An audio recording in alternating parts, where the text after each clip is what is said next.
Ոչ մի տեղ։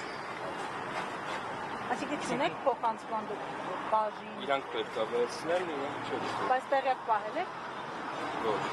Տեղյակ պահել եք։ Իրանք ասել են ոչ մեկ թող ներս չմտի։ Չէ, ներս չեն մտնում, ուզում են ինչ-որ իր փոխանցել։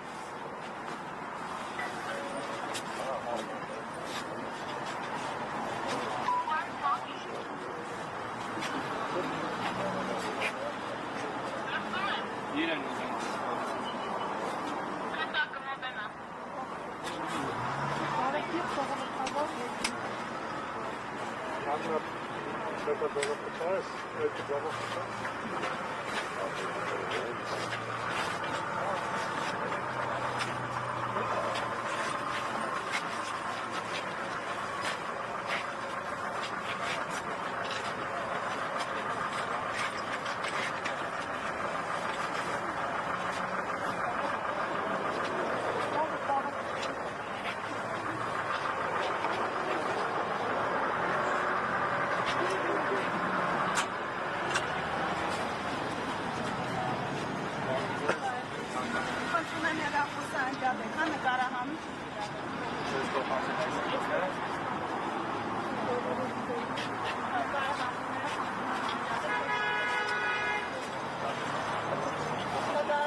Հարգելի հետևողներ,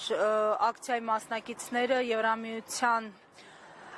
ներկայացուցչությանը փոխանցեցին գիրքը։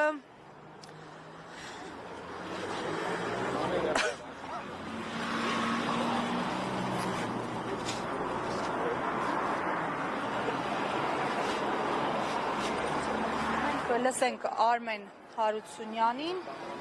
Արմեն, նմանատիպ ակցիաներ Հայաստանի Հանրապետական Կուսակցությունը բազմիցս կազմակերպել է։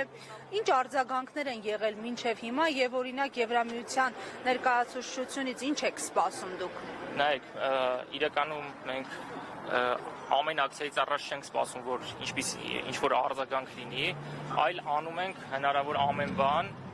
որպեսզի ինչ-որ մի օր այս ամեն ինչը գտնի իր արձագանքը եւ մենք կարողանանք բարձրաձայնել մեր երկրում տեղի ունեցող այս խնդիրների մասին, երբ որ մեր երկրում կա աննախադեպ թվով քաղբանտարկյալներ, որոնց թվում են հոգեվոր հայրեր, բարերարներ, լրագրողներ, նաեւ մենք գիտենք, որ իմպիչմենտի process էր սկսել եւ որի ժամանակ նաեւ իմպիչմենտի վարչապետի թեկնածուն նույնպես կալանավորվեց։ Այս ռեպրեսիաների մեջ ուղղակի անհնարին է չբարձրաձայնել այս ամենը եւ մենք հնարավոր բոլոր լծակները օգտագործում ենք եւ շարունակելու ենք օգտագործել, որպեսզի բարձրաձայնենք այս խնդիրները եւ միջազգային հանրության ուշադրությունը փորձենք սևեռել այս ամեն ինչի վրա։ Ինչու հենց այդ գիրքը։ Ուղղակի այդ գիրքը շատ լավ արտացոլում է ստեղծված իրավիճակը եւ միջազգային կառույցների արձագանքը մեր երկրում տեղի ունեցող այս անօրինությունների նկատմամբ։ Դա էր միակ պատճառը։ Այո, դրա համար էլ հենց այդ գիրքն էր ընտրվել։ Հասկանալի է, շնորհակալություն։ Ձեզ շնորհակալ։